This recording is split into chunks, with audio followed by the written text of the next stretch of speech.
Hi dears, എല്ലാവർക്കും പുതിയൊരു വീഡിയോയിലേക്ക് സ്വാഗതം. വിക്രം വീട്ടിലില്ലാത്ത സമയം നോക്കി വേദ വിക്രമിൻ്റെ റൂമിലേക്ക് എത്തുകയാണ്.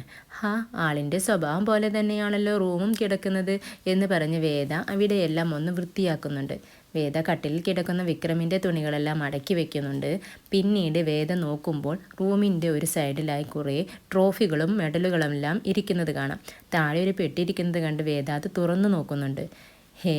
ഇയാൾ കോളേജിലൊക്കെ പഠിച്ചിട്ടുണ്ടോ എന്ന ഒരു അത്ഭുതത്തോടു കൂടി നമ്മുടെ വേദ സർട്ടിഫിക്കറ്റുകളെല്ലാം നോക്കുന്നുണ്ട്. ആ സമയത്ത് നമ്മുടെ വിക്രം റൂമിൽ തിരിച്ചെത്തുകയാണ്. എടി എന്നുള്ള വിളി കേട്ട് വിക്രമിൻ്റെ ഒരൊറ്റ വിളിയിൽ തന്നെ വേദ ഞെട്ടിത്തെറിച്ച് വീഴാൻ പോവുകയാണ്. ഭാഗ്യത്തിന് വിക്രം അവളെ വീഴാതെ പിടിച്ചു നിർത്തുകയാണ്. പിന്നീട് വിക്രമും വേദയും ഒരുമിച്ചുള്ളൊരു മനോഹരമായ സീനാണ് കാണിക്കുന്നത്. ഇത്രയും ക്വാളിഫിക്കേഷനുള്ള താൻ എന്തിനാണ് ഈ ഗുണ്ടാപ്പണിക്ക് പോകുന്നതെന്ന് വേദ വിക്രമിനെ ചോദ്യം ചെയ്യുന്നുണ്ട്.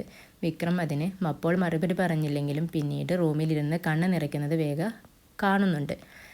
വിക്രമിൻ്റെ അച്ഛൻ ഭക്ഷണം കഴിക്കുമ്പോൾ വിക്രമിൻ്റെ ചേടത്തി പറയുന്നുണ്ട്, ഇന്ന് പുതിയ മരുമകളാണ് ഭക്ഷണമെല്ലാം ഉണ്ടാക്കിയിരിക്കുന്നത്. ഇത് കേട്ട് അച്ഛൻ ദേഷ്യത്തോടുകൂടി മുന്നിലിരുന്ന ഭക്ഷണം തള്ളി മാറ്റുന്നുണ്ട്. ഇങ്ങനെയുള്ളൊരു പ്രൊമോയിലാണ് ഇന്ന് നിർത്തിയിരിക്കുന്നത്. പ്രൊമോ ഇഷ്ടപ്പെട്ടാൽ എല്ലാവരും സബ്സ്ക്രൈബ് ചെയ്യുക, ലൈക്ക് ചെയ്യുക. Okay, thank you.